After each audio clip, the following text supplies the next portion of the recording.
Welcome back to Opening Bell. I want to talk more about tech because we've seen the NASDAQ down 2.5-month low at this point, and it's down 2.6% this week. Sarah Kunst is with us, Managing Director at Clio Capital. Is tech still a great investment? Is this just a minor blip? What is troubling tech so much versus the rest of the market? I think that it was the sort of lead on the way up, and we're going to see it be a bit of a lead on the way down. I don't think that there's kind of this monolithic problem. I think some names are getting really beaten up because people go back to the fundamentals, the Teslas of the world, and say, hey, actually, maybe a 3-digit PE ratio for a company that is a car company that's trying to get out of making cars isn't going to be that sustainable. So some of those, I think that there's just a question about the fundamentals. And then others, I think the Nvidias, the Googles of the world, they're sort of getting punished for doing a good job. And people are looking at them and saying, hey, maybe we want to lock in some gains because they have been red hot for a while now. When we talked about $175 billion to $185 billion in capex spend for Alphabet, and the stock was started down about 5%, now it's down 3%. So someone stepped in and already bought. And we were noting some of the analyst calls that were, much higher than where we are. I mean, I see Citizens at 385, 354 on Wells Fargo. Cantor has 370. I mean, they all have price targets higher than where we are now. They're not saying hold here. They're not sort of screaming, with alarm buttons.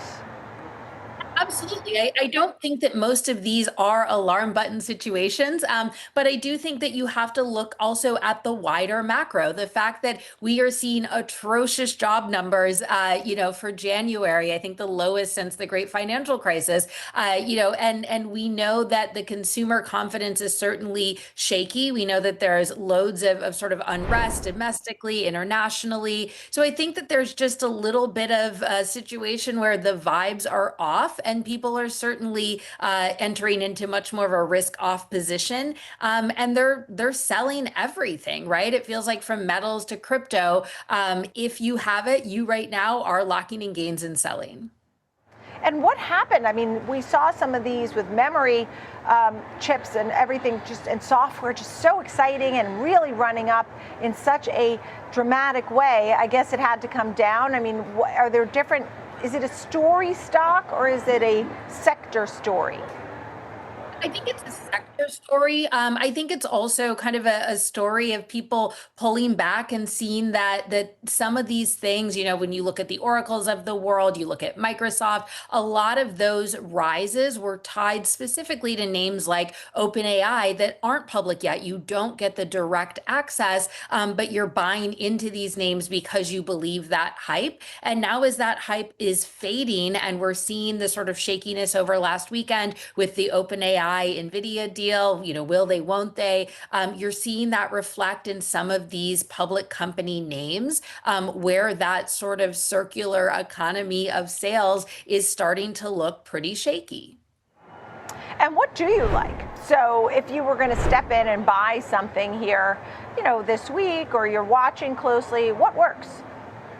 I like Alphabet. I have been very, very early on saying, hey, Alphabet, largely invented AI as we know it. They will be a huge winner here. And a lot of the street was not with me for a couple years on that one. Now we're seeing them come around. And we do see obviously a dip, in the sort of pre-market and yesterday with Alphabet. But I think long term, they will be the winner. They are so far ahead on self-driving cars. They are so far ahead on AI.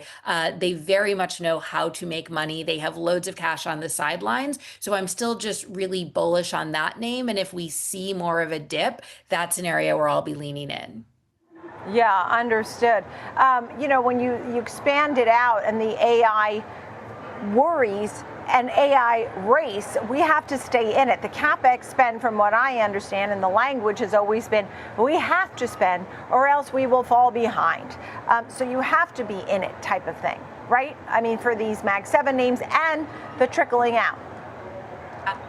and I think the real question is you have to be in it if it is going.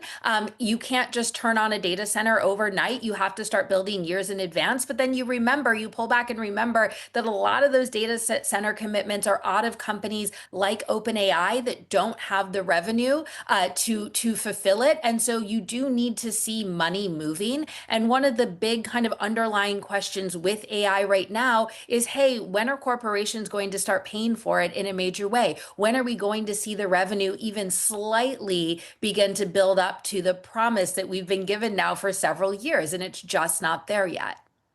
What did you think of Palantir, for example, this week? I mean, that sort of falls into the realm. It really had it sold off after, but, there were some bright spots. Does it tell a bigger picture story? Palantir is one that always kind of confuses me. It is functionally a consulting business. They have to have a lot of people, helping sell those deals, land those deals. But then you turn around and they're kind of valued like a high-tech stock and at an incredibly high valuation versus revenue. So I think that name, as good as they are sort of in with the government, is really expensive. Do we need a lower rate from the Fed quickly? Will that help tech, do you think? I think that the Fed right now is more of a problem than a help to tech. I think that people aren't thrilled with the president's interventions there. There's a lot of question marks about the new guy coming in. So I think that wherever the Fed goes right now, slow and steady is probably going to be better than a dramatic series of rate cuts. Sarah, it's wonderful to see you. Thank you so much. Sarah Kunst, Managing Director, Clio Capital.